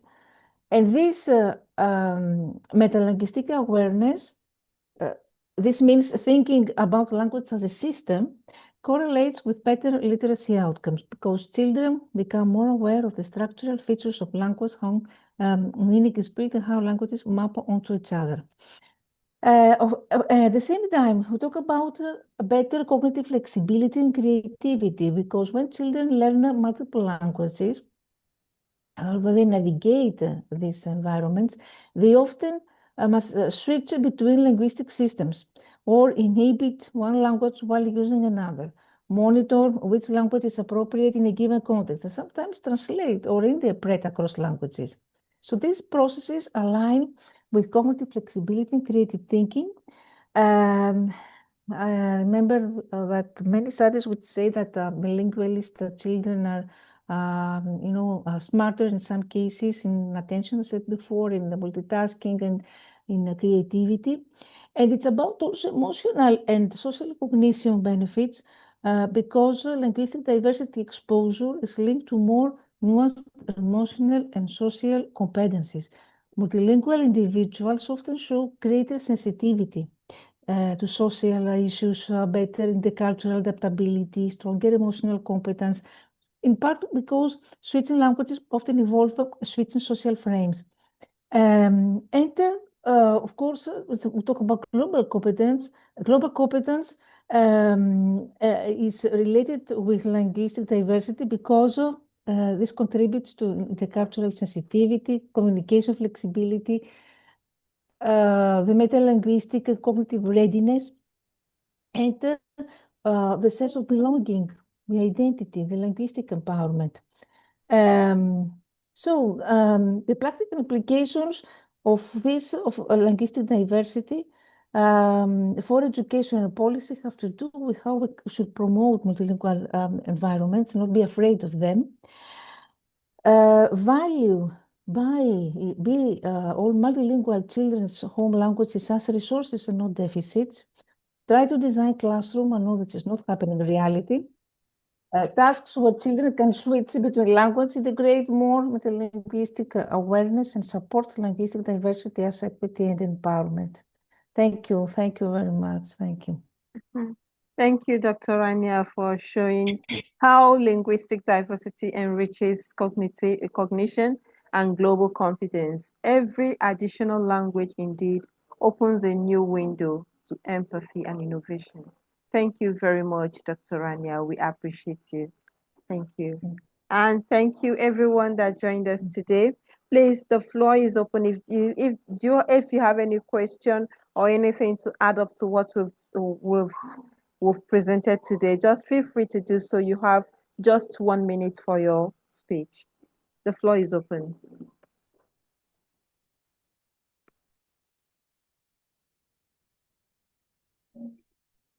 Anyone? Okay. Good evening, everyone. Hi, good evening, Dr. Gloria. How is everyone doing? We're good, and you? Hello? We're good, and you? We thank God. I just want to talk about the topic at hand. Very interesting. But I have a question. This era where most parents can't even speak their own mother tongue as their tongue, not to talk of teaching their children. Can anyone provide solution to that? Because I think I am one of the victims. Thank you. Okay, and let me just add something. I would say we should just keep encouraging ourselves. I'm also a victim. I'm also a victim, but I think we are doing better now, because I remember in the past where most families they can't speak their indigenous language, but right now I think people's eyes are open, so we now know the benefits of these indigenous languages. Yeah, so I'm really working very hard to teach my children as well, so that they can speak mother tongue and at the same time speak English. Yeah. Okay, Nalini. All right. Thank you for your contribution. You're In your welcome. case, I think maybe the two of you are from the same place. Pardon? In my case, we are not from the same place. I said, in your case, Okay. yourself and your husband should be from the same area. Yeah. So you are teaching them one that they will learn. In my case, we are not from the same place. So they can't speak Okay. mine, neither the other way. So what do we Okay. think? But from everything that everyone has said, especially Ambassador Luabumi, it's a shameful thing whether we accept it or yes. Yeah, that's Do you understand? Why am I saying this? My question now in the house is, I can decide to teach my own children Igbo, but let them know at least one instead of not knowing anyone at all. But it's a serious call that we should all look towards, I don't know, the reality of that language thing in the house. Yeah. So I'm just praying, like myself, what I do now is I'll just use Igbo or anyone I can speak from my husband's angle and talk. And now ask, do whatever you have understood. And out of 10, they get at least 5, 4 in some cases, depending on the child. It's a good one. The topic is very, very interesting. And it's something I am suggesting it starts with us before we can now transfer it. Thank you so much. It does. So I just want to clarify something. In my own case, my mother tongue is Igbo, but I grew up in the north, which is and my first language is Hausa. So in that case, I have Hausa, I have English, and I have Igbo, which is my husband's side. So you can see that the is really a very tricky one for me to navigate from Hausa language to Igbo language, and I think we're in the same shoe, because it's two languages plus the main language, which is the lingua franca. So that is it. All right, Ambassador Nanlini, the floor is yours. Thank you so much, Dr. Gloria. It's my pleasure to speak today, and I'm really touched with the word of Dr. Gloria in what she said, that language is something which we are. And as you know, India is such a versatile nation where many languages are there, more than 121 languages we have. If after every 100 kilometers with the language and the cuisine changes. So it is totally up to us as a teacher how we want to inculcate in our children. Me, I am a multilingual person, and being in Indian, I can speak more than 10 languages as of now. Wow. So, and now I'm learning. Thank you so very much. Thank you so very much. And thank you, Nallam sir. Thank you so very much. I can see the clappings that side, and that gives me the more energy. Being a trainer, thank you, everybody. Thank you, Dr. Ania. Thank you, Dr. Gloria. So it is my pleasure that I always, and my child is now in US and he is learning German, French, English. We are speaking all the more. English is our second language, as you can see. Very nicely we can speak. Along with that, he is learning Mandarin. So it is why I wrote this paragraph, and I don't know whether everybody has read or not. I want to read for you all. Language is a music of our soul. Each word we speak is a thread that ties us with our people, our memories, and with our world where we are. Through language, we don't just communicate, we start belonging to that person, to that society, and to that community. My stay in US has given me this means experience that within no time I have been taken by the local people in such a way. Why?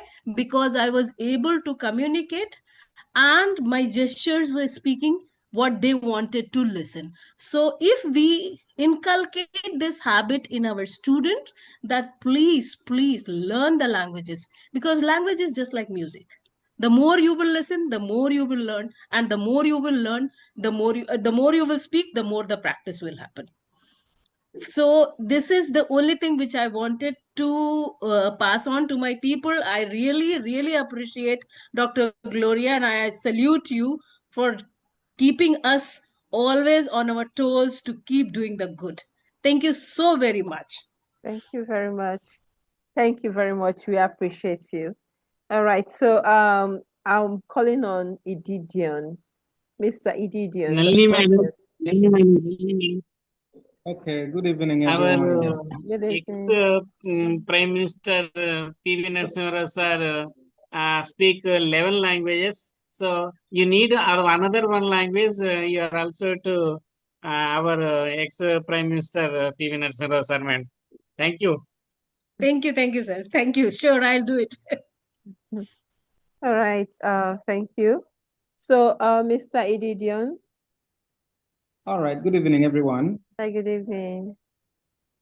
So just want to add, I believe that it seems that mother tongue is no more accepted in our motherland, especially in Nigeria. Let's start from the home.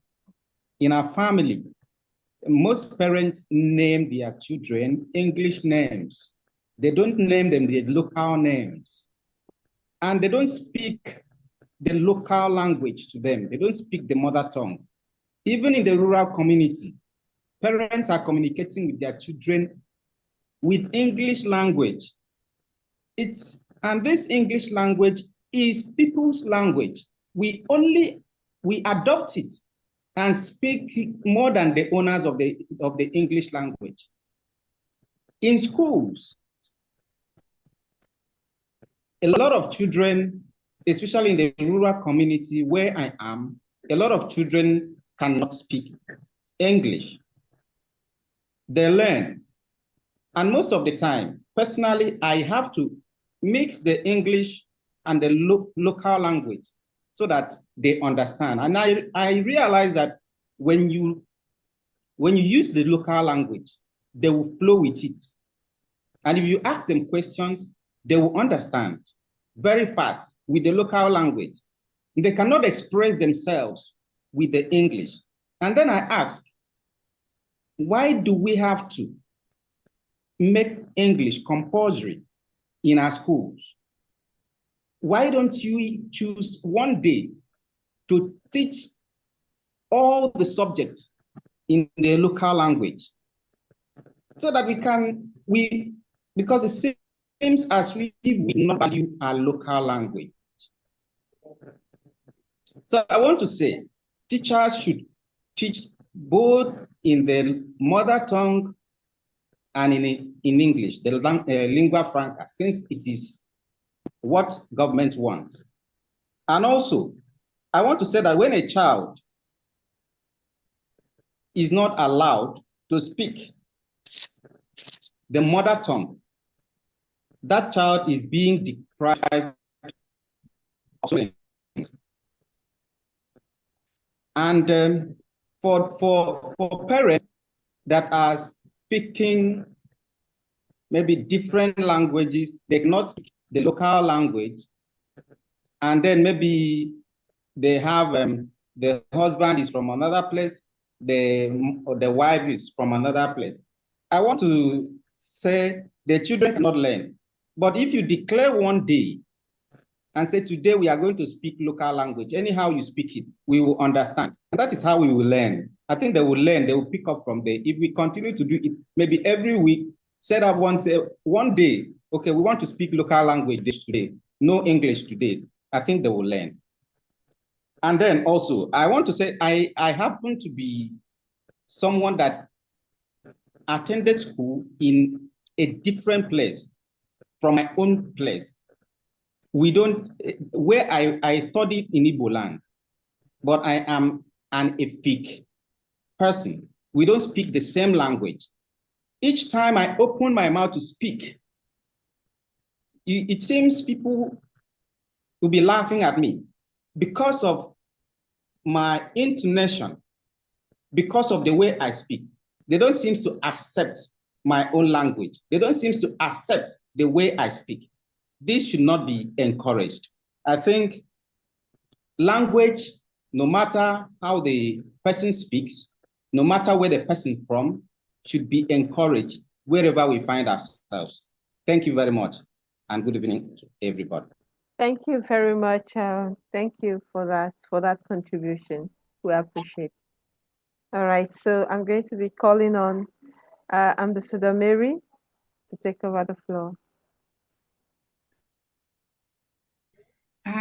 Good morning. Oh, good morning, good afternoon, good evening, and even good night to everyone watching, depending on your time zone. First and foremost, thank you, Dr. Gloria, the founder and CEO of AWTE Through Education, for such a wonderful platform, and the team or the community behind this amazing platform that we are enjoying today.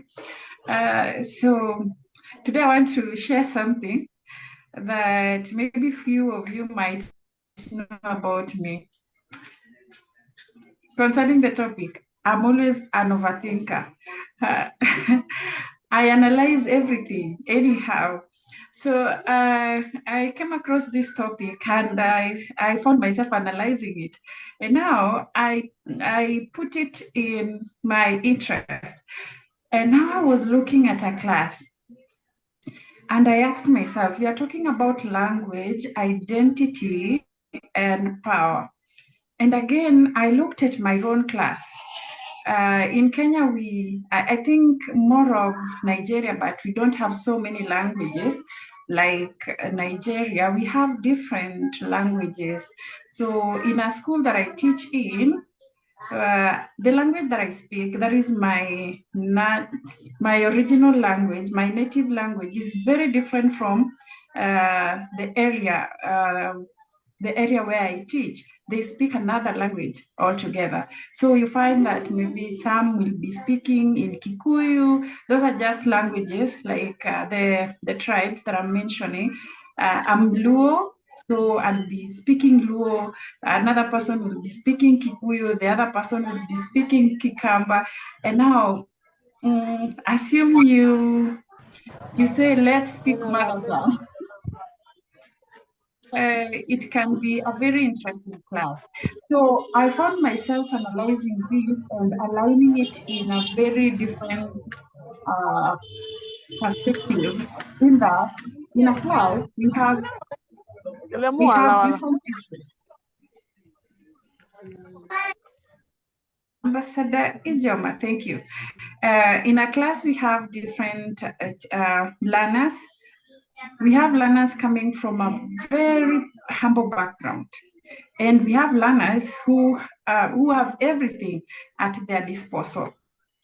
There is still diversity. We have learners speaking different languages, coming from different backgrounds in terms of language and in terms of culture. You have them in your class. And also we have boys, girls, and even maybe those who the intersex. So I was wondering, how can we promote diversity without necessarily making others feel that they are not part of the class? Can we be in a position to speak a language that even that child that comes from a rich background can understand, and also this taking care of this child that is coming from maybe a poor background or that is not so much blessed?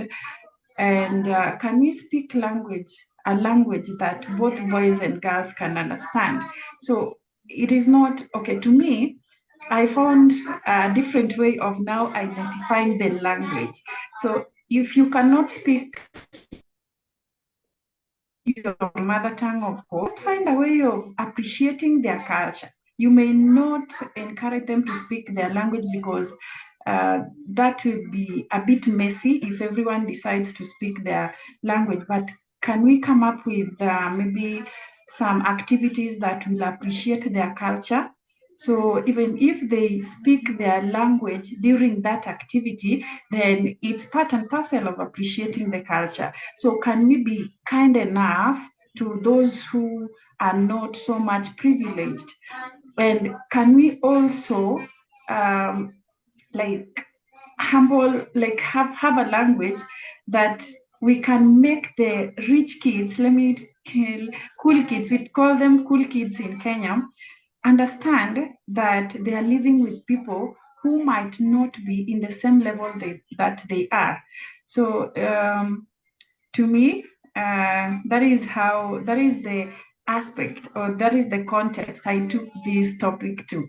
And I'm really amazed on how the speakers have analyzed this topic, and we've come to realize that really language is a very important factor. I liked one speaker that talked about empathy, that talked about how words can either build or destroy. You can tell a person, you can tell that, let me say now, let me use the context in which I was explaining this topic in. You can tell a girl, yeah, you're just a nobody. It is the boys to lead the community. It is a language, yes, but we have boys and girls. So the boys will understand it the way they want, and the girls will also understand it the way they want. So can we come up with a common language that everybody can understand? And I think through that, we will be able to promote diversity and even celebrate it without necessarily breaking others who do not belong to a certain language.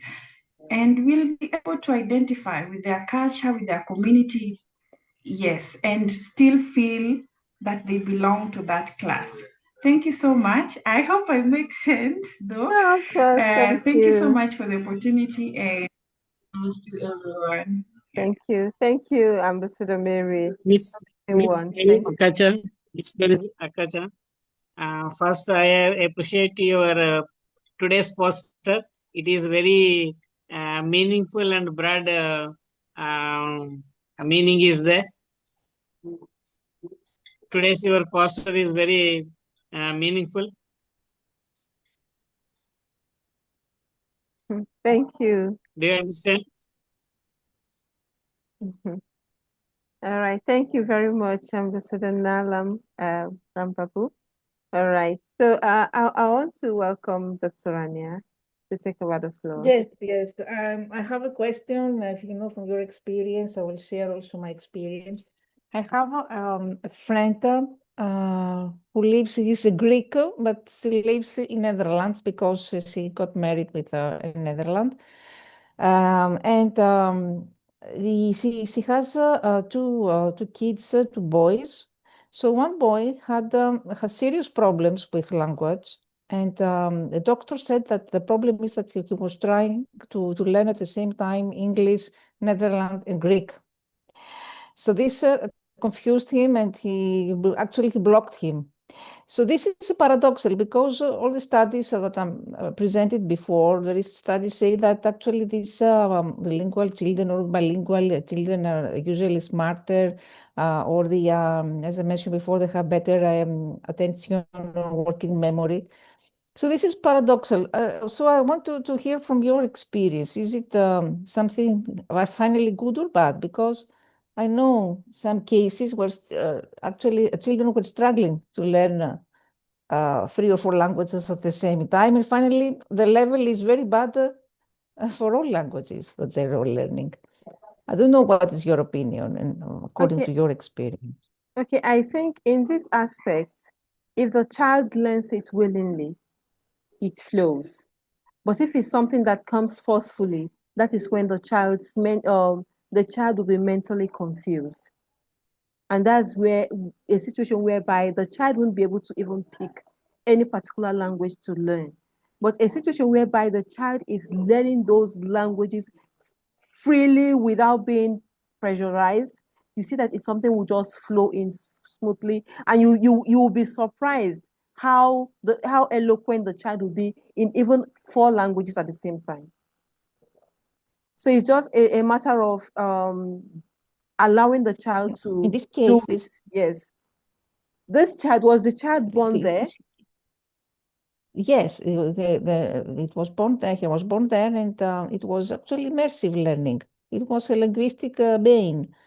It exactly, as you say, naturally. This is why it's strange. It's supposed to flow naturally. The mother was speaking Greek. The child was learning in Netherlands. Both parents were speaking English, so this created confusion.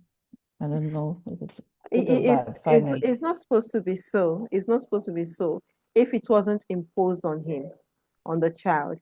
If it was imposed on him to learn, it would be very difficult. But if this child decides to learn it naturally without being asked to, it flows. Yeah. Okay. Thank you. Okay, so Ambassador Mary. Thanks once again. I just wanted to contribute something to what Dr. Rania is asking. I observed something in a child's growth, and I realized that you could be speaking a language in the house. So the child wants to conform both to the language that is being spoken in the house and also to the environment. Maybe in the house, you're used to speaking English or Kiswahili. Okay, I'm using Kenya's case. Maybe the only languages that the child hears more in the house is English and Kiswahili. But when the child steps out, that is the community, the child gets another language altogether. So I think that confusion is what can create that situation where a child doesn't know which language to learn and which language to stick to. So in this case, maybe the parents, when they are in the house, they speak maybe a different language. If I got you right, Dr. Rania? Yes, exactly. Yes, they speak different languages, the parents. Yeah. So I think that is the cause. So there is a confusion between which language should I focus on, because the community expects me to be speaking this language. Maybe for the child to play around with other kids, the child feels like I I need to know this language. Then when the child gets in the house, the child needs to speak another language altogether. So that creates a state of confusion, whether the child is born there or not. Okay. So Thank you. yeah, I have an instance. There's this child that she's Idoma by tribe. Then we all grew up in the north, Hausa, so we all communicate in Hausa. And at the same time, once we go to school, we speak English. And mind you, my mom speaks Igbo fluently, but she doesn't communicate with us in Igbo.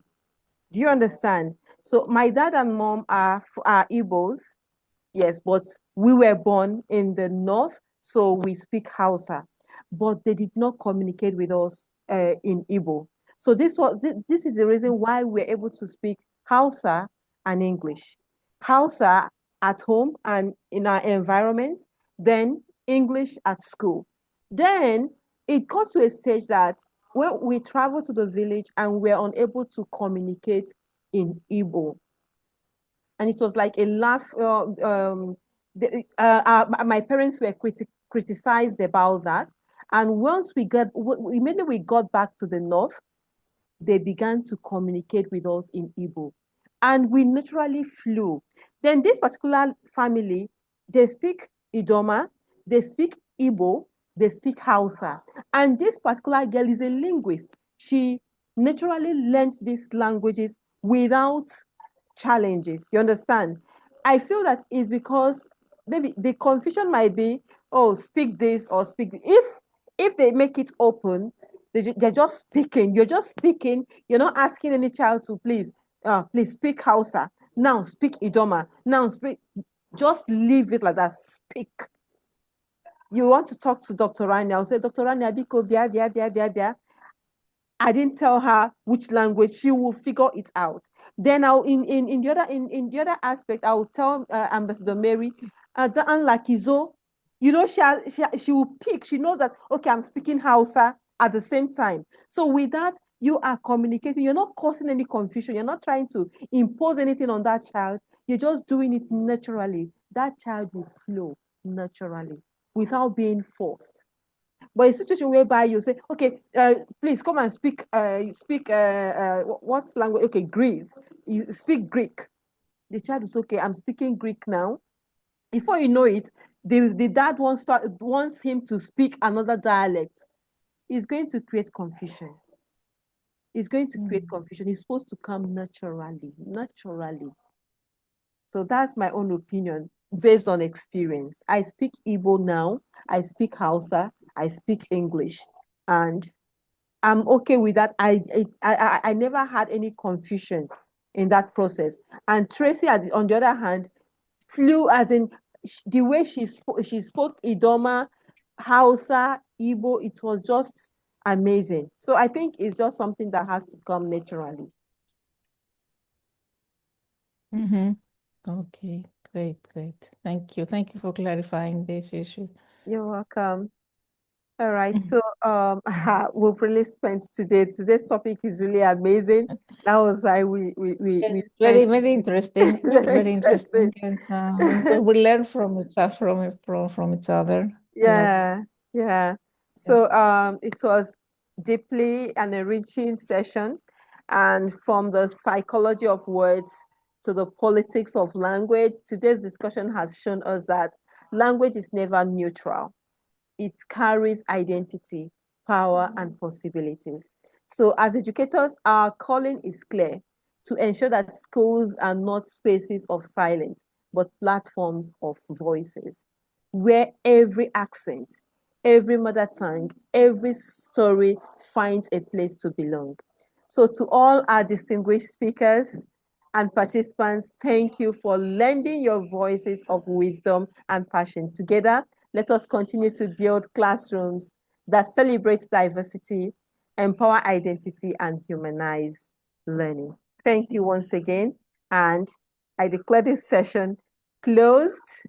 Thank you all for staying and sticking to the end of this session. It's not easy. Thank you very much. We've just spent 2 hours on the session. So please, could you turn on your cameras? Let's take our pictures.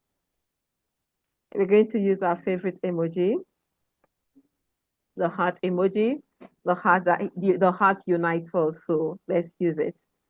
So after the count of 5, 1, 2, 3. Please turn on your cameras if it's possible. I forgot to say that. Please turn on your cameras. Gayatri, please could you turn on your camera, Lagmani? Okay, let's go.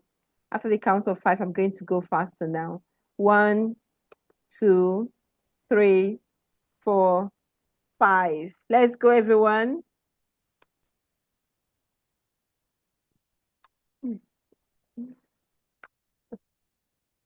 Thank you, everyone. Thank you for joining us today and sticking on to the end. See you on Friday. Bye. Bye. One of these days, we're going to learn our languages, our dialects. So with the ones I know how to speak, what's that again? Subsandia. Okay, Subsandia. Subratri. All right. Subratri, ma'am. Subratri, everyone. Bye. Good night.